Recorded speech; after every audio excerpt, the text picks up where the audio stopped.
दोस्तों, स्वागत है आप सभी का आपके अपने YouTube चैनल उत्तम स्कूल। दोस्तों, जैसा भी आप सभी को ज्ञात है कि कालिदास जी की जो 7 कृतियां हैं उसके अंतर्गत से काफ़ी प्रतियोगी परीक्षाओं के अंतर्गत जो है क्वेश्चन आ जाते हैं, क्वेश्चन फंस जाते हैं। ठीक है, इससे पहले जो है हमने 2 कृतियों का सामान्य सा परिचय देखा। ठीक है, उसके अंदर कितने अंक है, कौन सा उसके अंतर्गत रस है, उसका जो मुख्य विषय क्या है, ठीक है ना, वो कहाँ से लिया गया है, उपाख्यान जो है कहाँ से लिए गए हैं। तो ये जो छोटा छोटा सा जो सामान्य सा परिचय है एग्जाम की दृष्टि से मैंने आप सभी के सामने रखा।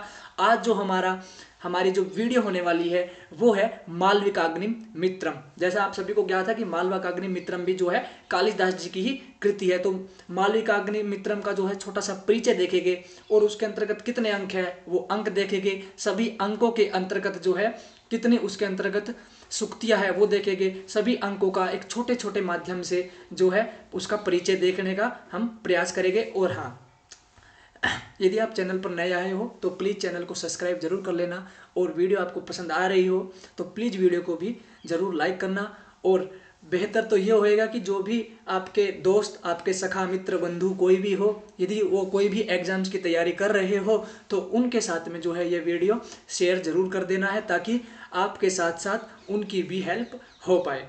तो दोस्तों चलो वीडियो को ज़्यादा लंबा ना करते हुए अपने बिंदुओं को प्रारंभ करते हैं। जो हमारा बिंदु है वो है मालविकाग्निम मित्रम। चलो दोस्तों अपना बिंदु शुरू करते हैं। हमारा जो बिंदु है मालविकाग्निम मित्रम, ठीक है ना, ये हमारा बिंदु नहीं है। ये वाला जो लिखा हुआ है ये अपने चैनल का नाम है। यदि आपको नोट्स अच्छी तरह से मिल पा रहे हो, यदि आपको कुछ समझ में आ रहे हो तो प्लीज़ सब्सक्राइब कर लेना यार। ठीक है, आगे देखते हैं, आगे बढ़ते हैं। मालविकाग्नि मित्रम का जो है हम देखते हैं परिचय। ऐसे जो नोट्स है ना, अपने जो पर्सनली नोट्स हैं आपके साथ में शायद मुझे नहीं ज्ञात होगा कि कोई भी शेयर करता होगा, पर इस चैनल के माध्यम से मैं अपने हस्तलिखित नोट्स जो है आपके साथ में जो है शेयर कर रहा हूँ, और वो भी एक टेक्निकल के माध्यम से। तो देखो जो इंपॉर्टेंट बिंदु है उनको मैंने हाईलाइट किया हुआ है, ठीक है ना, स्टार ऐसे माध्यम से, मतलब जैसे ऐसे लग रहा है जैसे मैंने टाइपिंग ही की हो। ठीक है ना, टाइपिंग नहीं है ये मेरी राइटिंग है, ठीक है ना। पता नहीं आपको समझ में भी आ रही होगी या कैसे भी, पर जैसा है मुझे बहुत अच्छी अपनी राइटिंग लगती है। ठीक है दोस्तों, तो देखते हैं मालविकाग्नि मित्रम के अंतर्गत जो है क्या क्या है। तो यह है कालिदास का प्रथम नाटक है। क्वेश्चन आएगा कि कालिदास जी का जो प्रथम नाटक है वह कौन सा है। तो ध्यान रखना है, कालिदास जी का जो प्रथम नाटक है वह है मालविकाग्नि मित्रम। मालविकाग्नि मित्रम के अंतर्गत जो है 5 अंक है। यहां से भी क्वेश्चन आएगा मालविकाग्नि मित्रम के अंतर्गत कितने अंक है। तो ध्यान रखना है दोस्तों, मालविकाग्नि मित्रम के अंतर्गत जो है 5 अंक है। और मालविकाग्नि मित्रम के अंतर्गत जो है इसमें विदर्भ राजकुमारी मालविका तथा विदिशा के राजा अग्निमित्र के प्रणय परिणय का वर्णन है। ठीक है ना, मालविका का वहां पर क्वेश्चन आएगा मालविका कहाँ की राजकुमारी थी। तो ध्यान रखना है, मालविका जो है विदर्भ देश की जो राजकुमारी थी, और विदिशा के राजा, ठीक है ना, अग्निमित्र कहाँ के राजा थे। तो यहाँ पर ध्यान रखना है अग्निमित्र जी जो है वे विदिशा के राजा है। और मालविका अग्निमित्रम के अंतर्गत जो है इन दोनों का प्रणय परिणय का वर्णन है। ठीक है, अगला बिंदु देखते हैं। अग्निमित्र की पत्नी का नाम धारिणी है। अग्निमित्र जो है इनकी जो ज्येष्ठ पत्नी है, ज्येष्ठ जो इनकी भार्या है, उनका जो नाम है धारिणी है। ध्यान रखना, यह भी क्वेश्चन आ जाता है कि अग्निमित्र की पत्नी अर्थात भार्या अर्थात पत्नी का नाम क्या है। तो ध्यान रखना है जो इनकी ज्येष्ठ पत्नी थी उनका नाम है धारिणी। अब देखो, मालविका गणदास की शिष्या थी। मालविका किसकी शिष्या थी। तो ध्यान रखना है मालविका जो है गणदास की शिष्या थी। यहां से भी क्वेश्चन आता है कि मालविका किसकी शिष्या है। तो ध्यान रखना है मालविका जो है गणदास जी की शिष्या थी। मालविका ने छल्लिक नामक नृत्य की शिक्षा ली थी। किसकी। छल्लिक नामक जो है नृत्य की शिक्षा ली थी। किससे ली थी। गणदास जी से ली थी। तो ये भी क्वेश्चन किया जाता है। मैंने वो सभी बिंदु आपके समक्ष रखे हैं, इसके बाहर से लगभग कुछ भी नहीं जाएगा। 100% मैंने अपना दिया है नोट्स बनाने के अंतर्गत। तो आप भी मुझे 100% दो भाई, चैनल को सब्सक्राइब कर लो। सभी नोट्स आपको प्रोवाइड करवाऊंगा चाहे कुछ भी हो जाए। इस नाटक में अंगी रस जो है श्रृंगार रस है। यह क्वेश्चन तो हर कृति के अंदर से आएगा। अभिज्ञान शाकुंतलम के अंदर का जो अंगिरस है वो क्या है, मालविकाग्निमित्रम के अंदर जो है अंगिरस क्या है, तो ध्यान रखना है मालविकाग्निमित्र जो है वहां पर जो इसका अंगिरस है वो है श्रृंगार रस। इसमें विदूषक का नाम क्या है, गौतम। ये क्वेश्चन भी कई बार हुआ है, मालविकाग्निमित्र के विदूषक का क्या नाम है, तो ध्यान रखना है मालविकाग्निमित्रम के जो विदूषक है उनका नाम है गौतम। सर्पदेव के वैद्य का नाम जो है ध्रुव सिद्ध था। सर्पदेश के जो वैद्य थे उनका क्या नाम था, ध्रुव सिद्ध। कहां पर, मालविकाग्निमित्रम के अंतर्गत। ठीक है, उसके बाद देखिए मालविका को सारभांड भूग्रह में बंदी बना करके रखा था। किसको, मालविका को सारभांड भूग्रह में बंदी बना करके रखा था। किसके आदेश अनुसार, तो जो अग्निमित्र की जो पत्नी थी, भार्या थी धारिणी ने इनको सारभांड भूग्रह में बंदी बना करके रखा था। इस नाटक में वर्धा नामक नदी का वर्णन है। तो ये क्वेश्चन आ जाता है कि वर्धा नामक नदी का किस नाटक, कालिदास के किस नाटक के अंतर्गत वर्णन है, तो ध्यान रखना है कालिदास के मालविकाग्निमित्रम के अंतर्गत वर्धा नामक नदी का वर्णन है। तो मालविका कौन थी, मालविका जो है विदर्भ देश की राजकुमारी थी और यह धारिणी की सेविका थी। और धारिणी कौन थी, यह जो है अग्निमित्र की ज्येष्ठ भार्या थी। तो आशा करता हूं इतना यह सब कुछ आपको समझ में आया होगा। अब एक एक कथा का जो है हम परिचय देख लेते हैं छोटा सा, ठीक है ना। प्रथम जो अंक है इसके कितने अंक थे, 5 अंक। तो प्रथम अंक का हम चर्चा कर लेते हैं। तो प्रथम अंक में क्या है, मालविका राजा अग्निमित्र की रानी धारिणी की क्या है, सेविका है। धारिणी मालविका को संगीत नृत्य सिखाने के लिए नाट्याचार्य गणदास को शिक्षक नियुक्त करती है।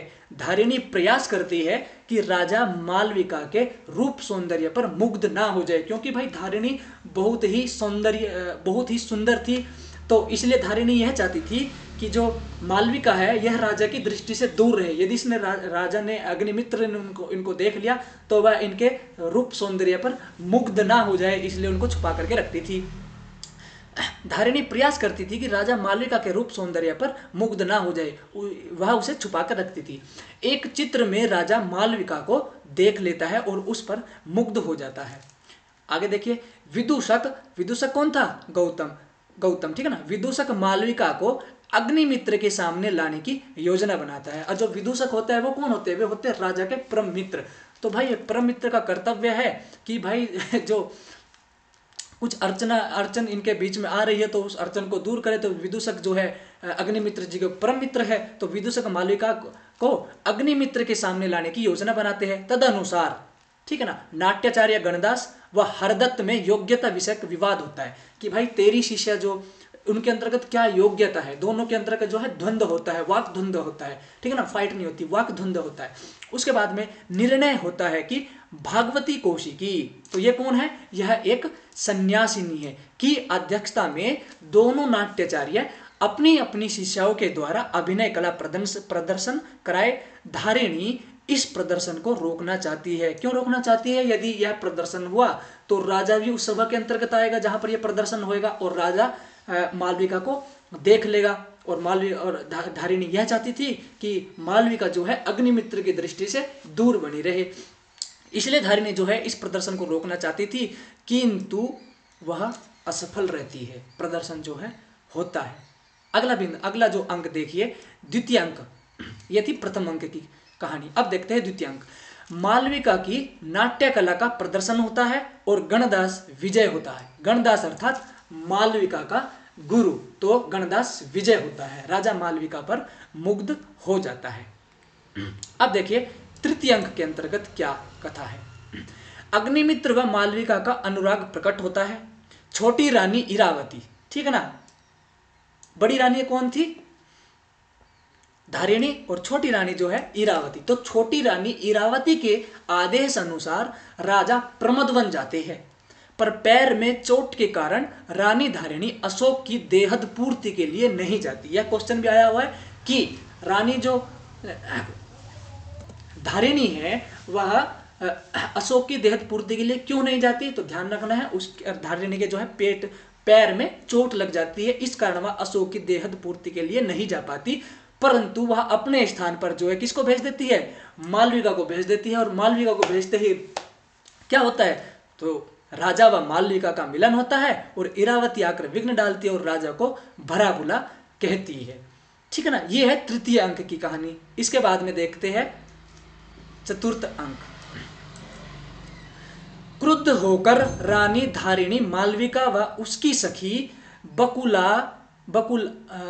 बकुलावलिका को जेल में डाल देती है। जब राजा का मालविका का और अग्निमित्र का मिलन होता है तो जो है धारिणी को जो है गुस्सा आ जाता है, इसलिए वह मालविका को और उसकी जो है, राजा को तो जेल डाल नहीं सकती, तो वह मालविका और उसकी सखी कौन थी, बकुलावलिका को जेल में डाल देती है। ये क्वेश्चन भी आया कि मालविका की सखी का क्या नाम है, तो ध्यान रखना है शकुंतला की सखी तो आपको याद होगा प्रियमदा और अनुसुईया। मालविका की जो सखी है यहाँ पर है बकुलावलिका, को जेल में डाल देती है। परंतु विदूषक जो राजा का जो है परम मित्र है, सांप के काटे जाने पर बहाना बनाकर धारिणी की सर्प मुद्रा अंगीठी प्राप्त करता है। अब रानी धारिणी ने जो है मालविका और उसकी जो सखी थी बकुलावलिका को जेल के अंतर्गत डाल दिया था। ठीक है ना, तो रानी के पास एक जो है सर्प मुद्रा अंगूठी होती है। यदि वह अंगूठी आप उसको जेलर को दिखाओगे तो ही जेलर आप उस जो अंतर्गत है उससे आपको मिलने देगा। तो विदूषक जो है अग्निमित्र का जो परम मित्र है, तो भाई मित्र तो यही काम करते हैं कि आवश्यकता पड़ने पर जो है जरूर काम आते हैं। तो मुद्रा अंगीठी प्राप्त करता है तथा उसे दिखाकर मालविका और उसकी सखी को मुक्त करा देता है। ठीक है ना, ये होते हैं दोस्त। अगला अंक देखिए, पंचम अंक के अंतर्गत क्या है, क्या वर्णन है। इस अंक में विदर्भ देश से आई दो सेविकाओं का परिचय प्राप्त होता है। कहां पर, पांचवें अंक के। विदर्भ देश की कौन थी, मालविका थी। ठीक है ना, पूरा विवरण ज्ञात होने पर रानी धारिणी की अनुमति से राजा अग्निमित्र व मालविका का विवाह होता है। पूरा विवरण यहाँ पर इसका क्या तात्पर्य है, धारिणी तो सिर्फ यह सोचती थी कि वह उसकी सेविका है, परंतु वह विदर्भ देश की जो है राजकुमारी थी। अब जब विदर्भ देश से दो सेविकाएं आई तो उन सेविकाओं ने बताया कि महारानी साहब, ये जो है मालविका जी है, जो आपकी सेविका है, यह एकमात्र सेविका नहीं है, यह विदर्भ देश की राजकुमारी है। तब वह अचंभित होती है, ओह राजकुमारी और पर सेविका, इसलिए फिर वह अग्निमित्र और मालविका का जो है विवाह हो जाता है। आशा करता हूं आपको अच्छी तरह से समझ में आया होगा। अब इसकी जो है मालविका अग्निमित्रम की जो है हम देख लेते हैं सुक्तिया। ये जो प्रथम सुक्ति है ना, पुराण मित्येव न साधु सर्वम, कई बार पूछी गई है। हर बार लगभग मालविका अग्निमित्रम से एक ही सुक्ति पूछी गई और ये जो सुक्ति है बहुत ही प्रसिद्ध सुक्ति है। तो ध्यान रखना है, इसको तो 100% आप माइंड के अंतर्गत छाप ही लो। पुराण मित्येव न साधु सर्वम, ये कहाँ पर है, मालविका अग्निमित्रम में। पुराण मित्येव न साधु सर्वम, ठीक है ना। सर्वज्ञस्याप्येक काकिनो निर्भया अभ्युपगमो दोषाया, ये कहाँ है, मालविका अग्निमित्रम के अंदर। प्रायः समान विद्या परस्पर यश पुरोभागा, मालविका अग्निमित्रम। मंदो अप्या मंदतामेति संसर्गेण विपश्चितः, ये भी मालविका अग्निमित्रम। निसर्ग निपुणः स्त्रियः, ये भी क्वेश्चन आया है, निसर्ग निपुणः स्त्रियः। और ये इसके नीचे जो है छठा, ये भी क्वेश्चन आया है, अविश्वसनीय पुरुषः। ये दो के दो जो है क्वेश्चन के अंतर्गत लगभग पूछी जाती है। अगली जो सुक्ति देखिए, बंधन भ्रष्टो ग्रह कपोतो विडालिकाया आलोको पतितः, ठीक है ना। सर्व नववरो लज्जातुरो भवति। इन सुक्तियों को ध्यान से देख लेना है, याद कर लेना है और अपने रजिस्टर के अंतर्गत जो है इनको लिख लेना है। तो दोस्तों, आशा करता हूँ आप सभी को वीडियो के माध्यम से ज़रूर आपकी कुछ ना कुछ हेल्प हो ही पाई होगी। आपने ज़रूर कुछ ना कुछ एक नया जो बिंदु है वो समझा होगा। यदि आपको ने कुछ समझा है, आपकी कुछ सहायता हो पाई है, आपकी कुछ हेल्प हो पाई है इस वीडियो के माध्यम से, तो प्लीज़ क्या करना है, वीडियो को लाइक जो है ज़रूर कर देना और चैनल को सब्सक्राइब जरूर कर लेना, ताकि मैं अगली जो कृति डालूँ अभिज्ञान शाकुंतलम, ठीक है ना, वो आपको तुरंत नोटिफिकेशन से मिल जाए कि भाई उत्तम स्कूल पर जो है नेक्स्ट वीडियो अपलोड हो गई है। तो दोस्तों, आज के लिए इतना ही। धन्यवाद। नमो नमः। पुनः मिलामः।